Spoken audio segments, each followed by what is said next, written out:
Assalamualaikum warahmatullahi wabarakatuh. Waalaikumsalam. Innal hamdalillah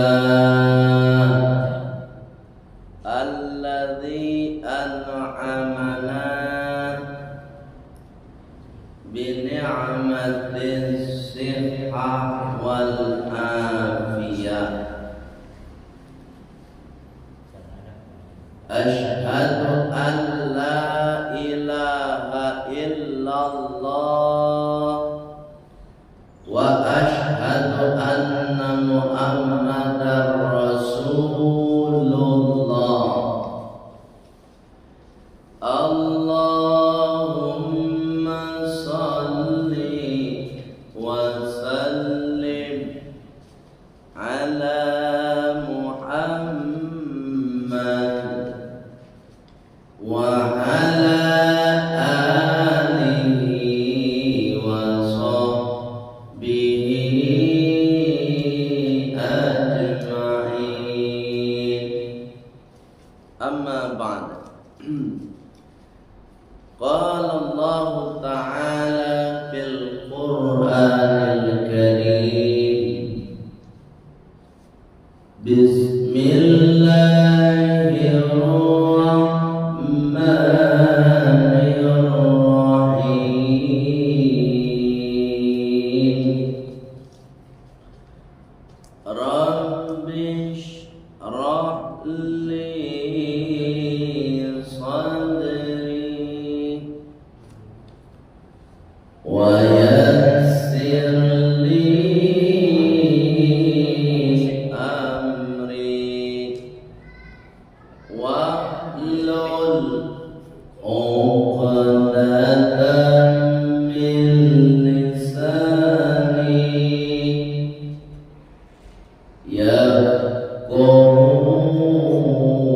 qawli. Wa qala aidan Bismillahirrahmanirrahim. Fakhalafa min ba'dihim khalfun aqa'us salam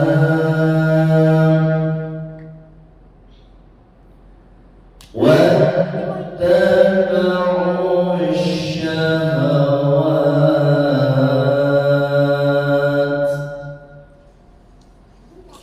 fasawfa yalqawna ghayya. Sadaqallahul azim. Bapak Ibu pengurus musala, mulai dari ketua sampai kepada imam tetap kita yang sudah mengimami salat kita berjamaah. Mudah-mudahan salat kita diterima oleh Allah SWT. Itu kita sudah membahas terkait dengan apa akibatnya kalau orang meninggalkan sholat. Surat Maryam ayat 59. Mengingatkan kembali surah apa? Maryam. Ayat para 59. Ya kan? Fakhalafa min ba'dihim, maka mereka meninggalkan generasi khalfun, generasi adha'us shalah, yang meninggalkan sholat Wad'u itu artinya menyembunyikan, meletakkan barang yang disembunyikan itu. Barang yang diletakkan pasti tidak dibawa, ya kan? Berarti barang itu ditinggalkan. Berarti meninggalkan sholat. Jadi kalau ada orang meninggalkan sholat, melalaikan sholat, dulu pernah kita bahas, maka akibat pertama wattaba'us syahawat, dia dipastikan akan memperturutkan hawa nafsu atau syahwat. Itu kalau orang meninggalkan sholat, baik itu laki-laki ataupun perempuan. Kalau sudah meninggalkan sholat, maka bisa dipastikan dia akan memperturutkan syahwat. Itu satu. Fasawfa yalqawna ghayya. Biasanya menulis di belakang, tidak mungkin menulis di belakang. Ya kan? Dan mereka akan dilemparkan dalam kesesatan. Ya, orang kalau sudah memperturutkan napasu, itulah sasek. Segala macamnya, kalaulah memperturutkan napasu, maka ini sudah jatuh di jalan kesesatan. Nomor satu. Di orang sasek itu sebenarnya adalah orang yang memperturutkan hawa nafsu. Yang kedua, ini yang kedua lagi. Apa yang kedua? Surat Al-Ankabut ayat 45. Nah, ini akibatnya kalau orang sudah berani meninggalkan sholat dengan sengaja. Kalau nggak sengaja nggak apa-apa. Ya, nggak apa-apa kalau nggak sengaja. Kalau sengaja, berdosa. Iya. Duduk biar nggak berdosa, duduk. Tua. Ya kan? Iya. Kalau kita duduk dalam musala nggak ada dosa. Jadi kalau lari-lari, dosa. Dosa. Allah. Jadi Pak Ibu, surat Al-Ankabut ayat 45. Apa kata Allah? Wa aqimis shalah.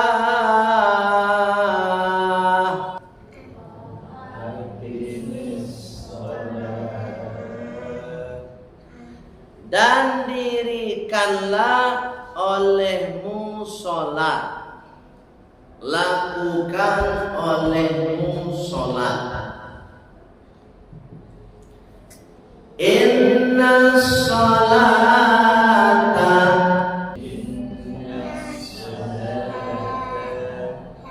tanha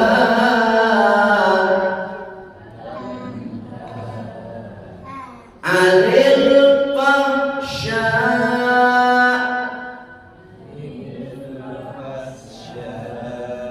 wal munkar.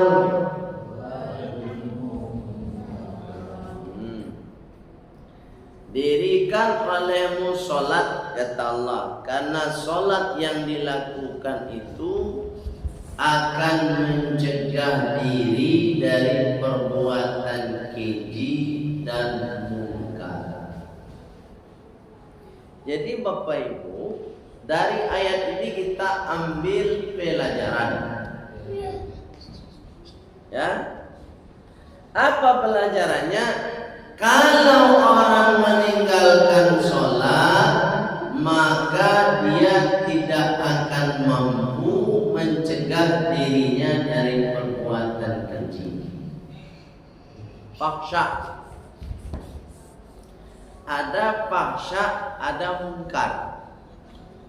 Enak. Yang sedang viral kini kasus si Indragon. Kece orang itu kan si Is, fahsya dan munkar. Kedua-duanya dapat. Iya, kedua-duanya dapat. Fahsyanya dapat, mungkarnya dapat. Apa itu fahsya? Perbuatan dosa. Dosanya dosa besar. Kemudian membuat dirinya dihinakan, keluarganya dihinakan, kerabatnya dan sananya dihinakan, baik itu dun sanak dekat ataupun dun sanak jauh, dapat kehinaan dari ulah orang yang berbuat fahsya. Itu fahsya itu. Jadi fahsya itu dosa besar yang dilakukan oleh seseorang dan dapat menghinakan pelakunya. Itu pertama. Yang kedua, keluarga pelaku. Yang ketiga, dun sanak dekat dan jauh dari pelaku, serta kawan-kawannya, serta masyarakat setempat kampungnya.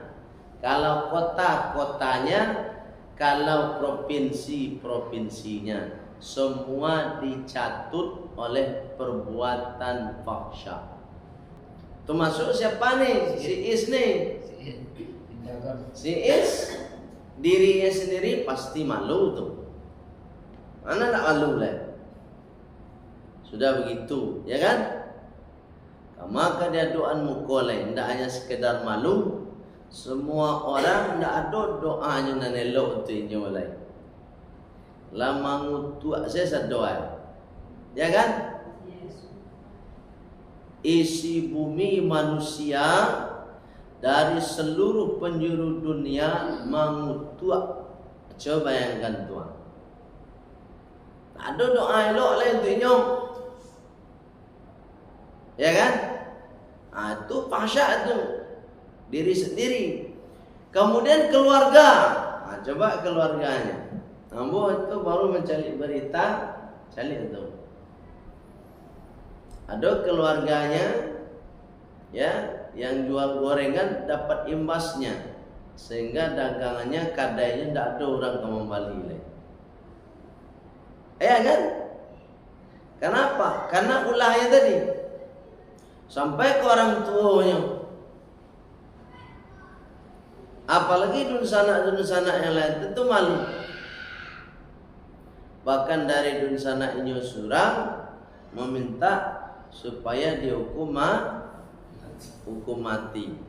Nah, ini akibatnya karena fahsya perbuatannya. Fahsya. Kemudian teman-teman, coba ada nggak sekarang yang berani mengaku si itu kawan ambo tuh? Tahu. Nah ada. Mana ada yang mau mengaku sekarang? Tapi coba kalau jadi orang sukses. Mengaku semua kan? Ya karena ulah kita juga gitu. Baik oleh Allah Subhanahu wa taala itu disebut dengan fahsya. Jadi kalau orang sudah meninggalkan sholat, maka dia tidak akan bisa mengendalikan dirinya dari perbuatan fahsya.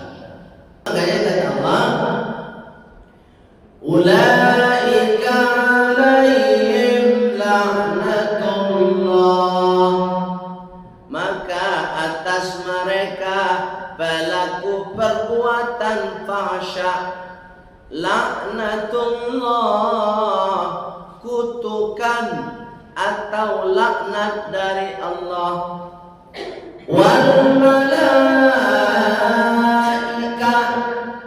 dan kutukan atau laknat dari para malaikat, wan nas, dan manusia ajma'in secara keseluruhan.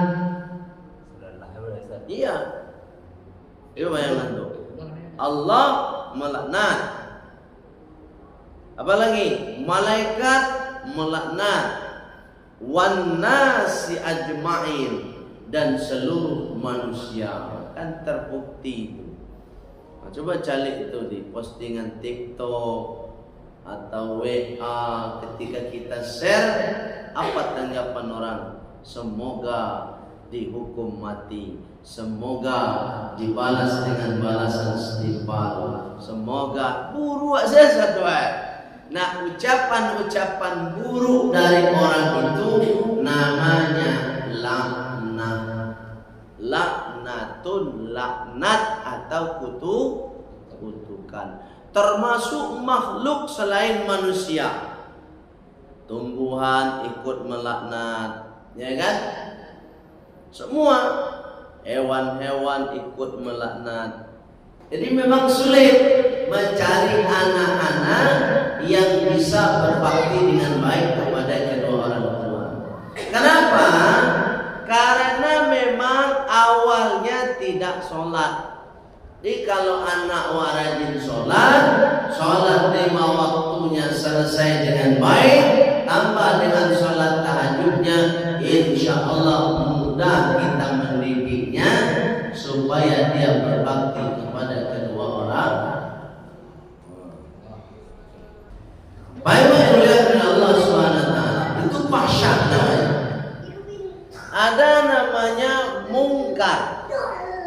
Jadi kalau orang sudah lalai sholat, maka kemungkinan besar dia tidak bisa juga mengendalikan perbuatan mungkar. Fahsya itu besar itu dosanya. Tapi kalau mungkar itu dosa kecil. Dosa kecil. Biasanya kalau orang sudah lalai sholat, dosa kecil pun sulit dikendalikan. Akibatnya ada 3. Pertama, memperturutkan hawa nafsu, sudah kita bahas dulu. Yang kedua, tidak terkendali dari perbuatan fahsya yang menghinakan dirinya, yang menghinakan keluarganya, yang menghinakan teman-temannya, yang menghinakan masyarakat sekitarnya. Yang ketiga, tidak akan bisa terkendali pula dari perbuatan mungkar atau dosa-dosa kecil. Kalau fahsya identik dengan dosa besar, kalau mungkar identik dengan dosa kecil. Artinya apa? Sholat yang kita lakukan ini harusnya, idealnya menjadi kendali untuk diri kita masing-masing. Itu makanya dulu Rasulullah pernah mengingatkan Bapak Ibu supaya generasi kita ini terkendali. Apa kata Rasulullah? Adibu auladakum, didiklah anak-anak kalian bisolati, dengan pendidikan sholat.